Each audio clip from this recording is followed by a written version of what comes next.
Vision.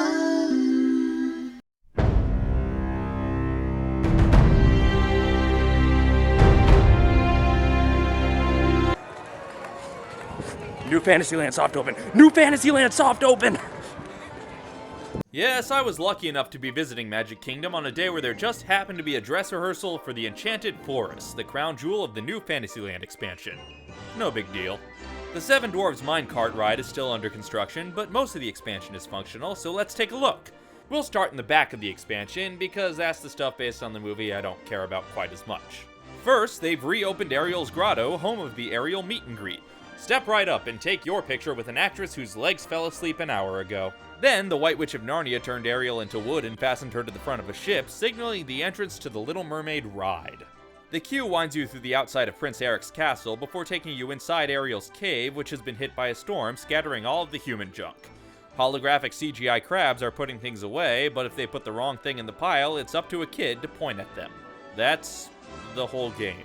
Most of the time, they put the right thing in the right pile, but if it's the wrong thing, they just wait around to be pointed at, making this the first ever theme park attraction based on press space to win. Then you get to Robot Not Buddy Hackett, and just like in the movie, he looks at human things and makes shit up about them. I want everyone to shout out what it is. 1, 2, 3. Actually, it's called a flash portal. It's a great way to cool off. Isn't it hilarious when people speak declaratively about cultures they don't understand? Not if your Epcot video is any indication. Oh, shut up. Then you get to the ride itself, which I've been reliably informed is identical to the recent California Adventure ride, so I won't go into too much detail since I know some jerk with a camera is planning on tackling this as soon as Chris Hansen is sufficiently distracted. But as a basic overview, this is much more advanced than most Fantasyland dark rides with very detailed animatronics. It's more like a lower scale Haunted Mansion, right down to the ride system. Except while Haunted Mansion's super impressive graveyard scene is at the end, this ride's most elaborate scene is under the sea, square in the middle. And hey, the ride actually has Kiss the Girl. Although, somehow they do even less with Ursula's defeat than the Hollywood Studios live show. And I thought that wasn't possible. Then we stroll from wherever the hell Prince Eric lives to France, home of Belle's village. There's Bonjour Gifts, which is supposed to look like the bookshop, but has a depressing lack of books. But hey, it's about time somebody thought of putting a gift shop in a theme park. Then there's Gaston's Tavern, a quick service restaurant modeled after the home of the funniest villain song to ever not be part of the South Park movie. And outside the tavern is a statue of Gaston, donated by Gaston. And Gaston himself is there doing meet and greets. Gaston, Greetings. a quick word for your adoring fans. What can I say, really? I adore all of my fans. I can only do I do my best for them. This is why I'm here. I can't help but notice that your tavern doesn't have a lot of alcohol in it. No, it doesn't. You don't need it. You're cool enough without it. You don't need alcohol to be cool, kids. There's plenty of antlers inside and a dartboard. You do use antlers in all of your decorating. All of my decorating. I'm especially good at expectorating. Just go check that out inside. But do try the brew. Alright, we're about to try LeFou's Brew, which is apple juice with toasted marshmallow and like mango fashion something. It's some mixture of fruits. Apparently they just, they have a similar drink over at Cars Land, but this one is themed after a better movie, so let's see.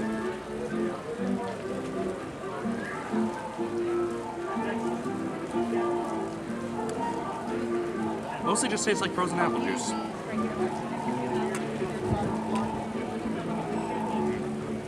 When you get to the top, you can taste like the mango stuff.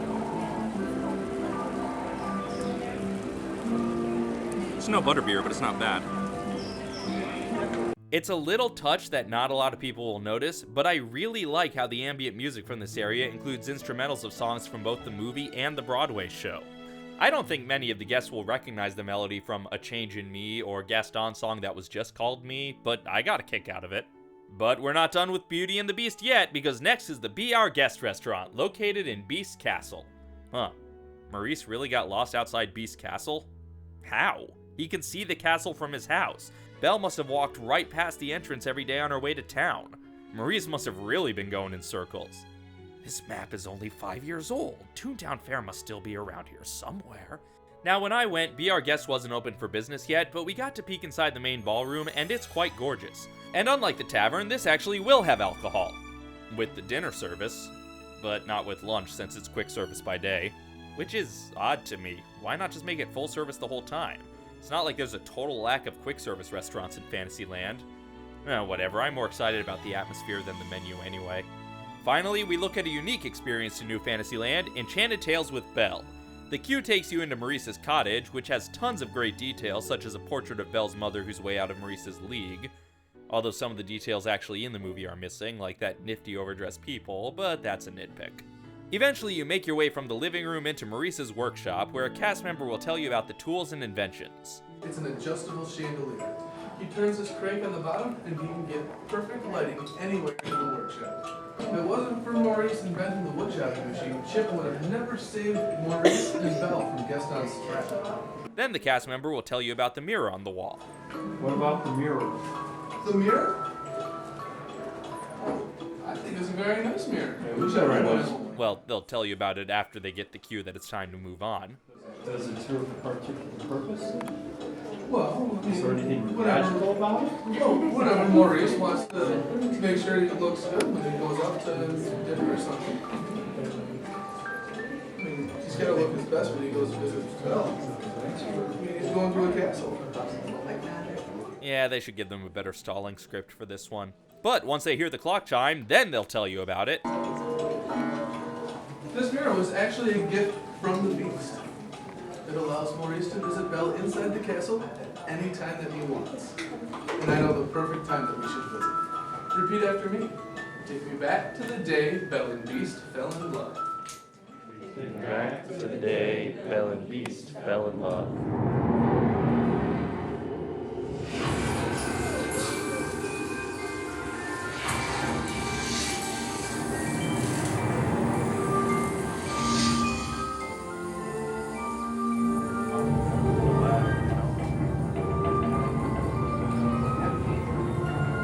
Is this haunted mirror actually stretching?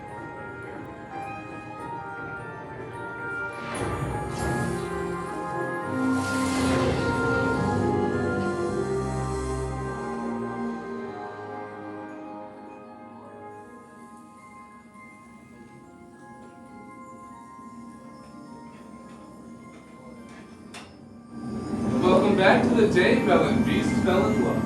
Then you walk through the door that used to be a mirror, and now we're in Beast Castle, and wow, this is a convoluted setup for an attraction. We're having a perfectly normal day looking at the dark, secluded room of the guy who plays with axes, and suddenly TARDIS mirrors? Gentlemen, I think we finally figured out the perfect way to encapsulate the magic of Beauty and the Beast in a theme park attraction. 2 words, time travel.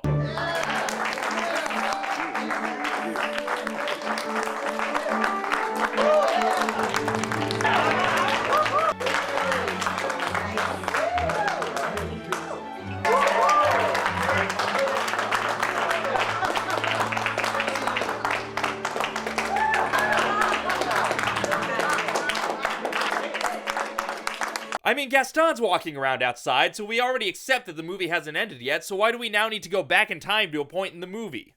And we're entering through the cottage to get to the castle, even though there's a perfectly good castle entrance next door? Man, this attraction's pre-show raises more questions than freaking Prometheus. Anyway, now we're in a hallway, and the wardrobe is there. You can see everyone else, can't you? Yes! I'm so excited. I'm so excited that I'm not going to move at all. Well, except for my head. I'll move my head, but that's it. Okay, I'm sorry. That's a stupid nitpick. Of course her body won't be as expressive as in the movie if she's also going to be a functioning wardrobe, and at least her face is quite expressive. Tonight's the night Belle and the Beast fall in love. Well, at least we hope so. And to help move things along, you're all going to surprise Belle and act out the story of how they met. Oh, I can hardly wait. I can't wait either. Is everyone excited? Woo! Wonderful. And we have enough parts for everyone. So they start assigning audience participation roles to reenact the story of how Belle and Beast met. Oh, and we can't forget my distinguished friends, the Enchanted Portraits. They're always laughing. Wait, they are? This is turning into one of those school plays where they make up last-minute roles just so nobody feels left out. The lobster? Yeah, In the nativity play, yeah, first lobster. there was more than one lobster present at the birth of Jesus. Duh. Who gets to portray me? Oh, you've got some awfully big drawers to fill. Good night, everybody. Then you enter the library, and man, I thought the Jeopardy set looked smaller in person than on camera. This is tiny. Not quite the grandeur of the movie's library. Of course, they have to fit 2 libraries in the building so they can offset 2 performances of the show and move the line along more quickly, so I'll accept it. On the mantle is Lumiere, who might be the best animatronic I've ever seen. Sure, his face is just a screen, we've all seen that before, but his body motion is fluid, and aside from the fact that he just stands in one place, he really looks like the cartoon character come to life. Lumiere, the lights, please. But of course. Oh, Belle, where are you, mademoiselle? Lumiere? Now. Surprise! Oh my goodness. Well, Lumiere, this is so wonderful. But what are all of my friends doing here today? I mean, I'm still technically a prisoner, and I haven't had contact with another human being in months, so seeing a room full of tourists is mind-blowingly shocking. Well, Shelley, before your big dinner with the master tonight, we thought it would be fun to act out a story with you. Why, you love stories, Lumiere. Very well. Let us begin. Once upon a time, there was a charming, intelligent young woman whose name was Belle. Don't patronize me, Flame Boy. One night, when her father was away on a journey, Belle heard the sound of galloping. Everyone gallop. It was her father's horse, Philippe, returning to town. But Maurice, he was not with him. Belle asked Philippe where her father was. Which meant, I think he's somewhere in the forest. Locked in a cold, dark dungeon cell, she found her father, Maurice, shivering. Then, suddenly, the biggest, most ferocious beast Belle had ever seen jumped out and roared. That was it? Do it again. Belle pleaded with the beast to let Maurice go. Please, I'll do anything. But the beast refused, so Belle agreed to take her father's place. Take me instead. Belle's taking the reenactment of the most traumatic experience of her life rather well. Suddenly, all the enchanted objects jumped to their feet. The suits of armor marched in time as we invited everyone to be our guest, our service and the test. And Belle and the children march around the room to one of the best Disney songs ever. Okay, everybody start marching and wave to your mommies and daddies. That's the way. Let's keep going, son. That's the way. Right out the door and mark fire escape. There you go. And that is the story of how the beauty met the beast. There, see? That didn't take 8 seasons. Although it was devoid of Neil Patrick Harris. Then all the participants get a souvenir bookmark and a picture with Belle before she goes off to eat and dance to an Oscar song, and we all exit through a door that comes out the side of a mountain, and we might still be in the past, I don't know anymore. Despite some confusing theming, I can easily see young children being delighted by this. It's more theatrical than a boring meet and greet, but still more hands-on and intimate than a full-fledged show, and I'm sure kids who try this out will grow up looking back on it with fond memories. But enough sentiment, let's get down to the cold, hard business. Is New Fantasyland going to crush Wizarding World? Probably not. We'll get to my full thoughts on Wizarding World someday, but in short, it's still a better themed area than this, with a much better ride than any found in any Fantasyland. That's not a slight against this, though. This does have the advantage of not being nearly as claustrophobic as Wizarding World. We'll see how crowded it gets when the opening is no longer soft, but for now there's still plenty of breathing space, even with work walls right there in the middle.